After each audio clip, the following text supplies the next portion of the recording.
Hi, ഞാൻ അർച്ചന. ഇന്ന് നിങ്ങൾക്കായി പരിചയപ്പെടുത്തുന്നത് കറിവേപ്പില റൈസ് റെസിപ്പിയാണ്. സോ അത് നമുക്ക് എങ്ങനെയാണ് ഉണ്ടാക്കുന്നതെന്ന് നോക്കാം.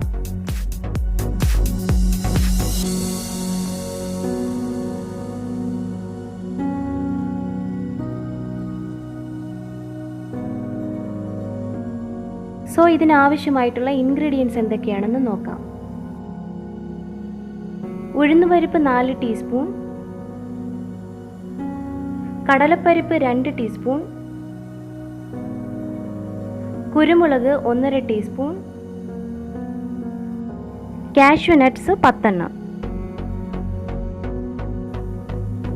വറ്റൽമുളക് 3 എണ്ണം,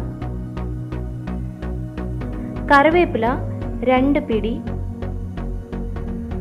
പുളി 1 നെല്ലിക്ക വലിപ്പത്തിൽ, വേവിച്ചെടുത്ത 4 കപ്പ് വൈറ്റ് റൈസ്. ഒരു ചീനച്ചട്ടിയിൽ 2 ടേബിൾ സ്പൂൺ എണ്ണ ഒഴിച്ചു കൊടുക്കുക.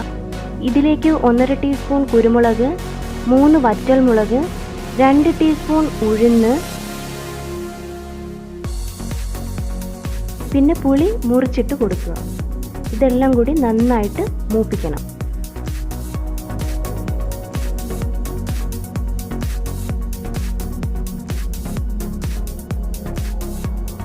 ഇതെല്ലാം ഒന്ന് മൂത്ത് വരുമ്പോഴത്തേക്കും ഇതൊരു ജാറിലേക്ക് മാറ്റാം.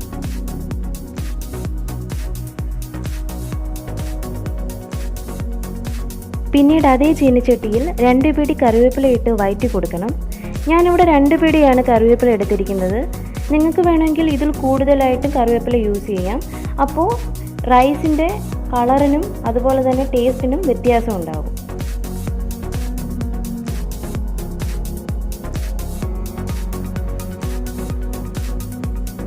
ഇതിപ്പോൾ ലൈറ്റായിട്ട് വഴണ്ട് വന്നിട്ടുണ്ട്.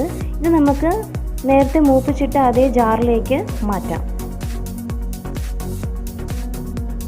ഇനി ഇതിലേക്ക് നമ്മൾ ചോറിന് ആവശ്യമായിട്ടുള്ള ഉപ്പിട്ട് കൊടുക്കണം. അതോടൊപ്പം തന്നെ ഇത് നന്നായിട്ട് അരച്ചെടുക്കുന്നതിന് ആവശ്യമായിട്ടുള്ള വെള്ളം ഒഴിച്ചു കൊടുക്കണം.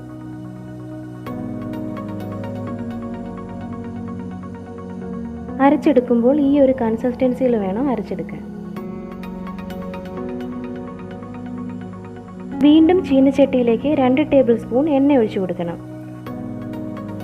ഇതിലേക്ക് 2 ടീസ്പൂൺ കടലപ്പരിപ്പും 2 ടീസ്പൂൺ ഉഴുന്ന് പരിപ്പും ഇട്ട് നന്നായിട്ടൊന്ന് മൂപ്പിച്ചെടുക്കണം.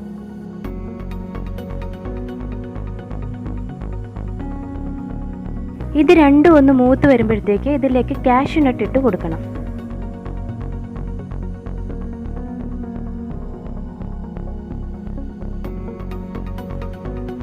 ഇനി നമ്മൾ നേരത്തെ അരച്ചു വെച്ചിരുന്ന കറിവേപ്പില പേസ്റ്റ് ഇതിലേക്ക് ഇട്ട് കൊടുക്കണം.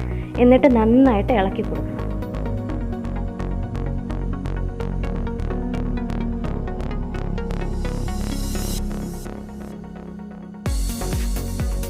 ഇപ്പോൾ എണ്ണയൊക്കെ നന്നായിട്ട് തെളിഞ്ഞു വന്നിട്ടുണ്ട്.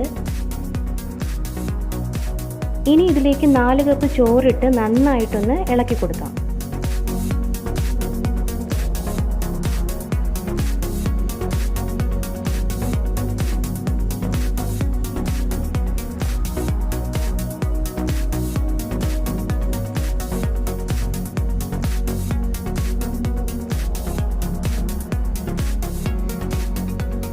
ഇതാ നമ്മുടെ കറിവേപ്പില റൈസ് ഇപ്പോൾ ഇവിടെ റെഡി ആയി കഴിഞ്ഞു. എല്ലാവരും ഇത് വീട്ടിലൊന്ന് ട്രൈ ചെയ്ത് നോക്കുക. നല്ല ടേസ്റ്റാണ്. അതുപോലെ തന്നെ ഇതൊരു ഹെൽത്തി ഡിഷാണ്.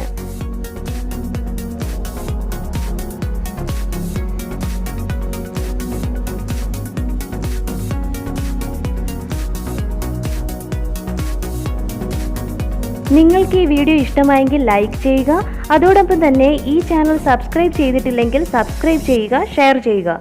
Thank you for watching.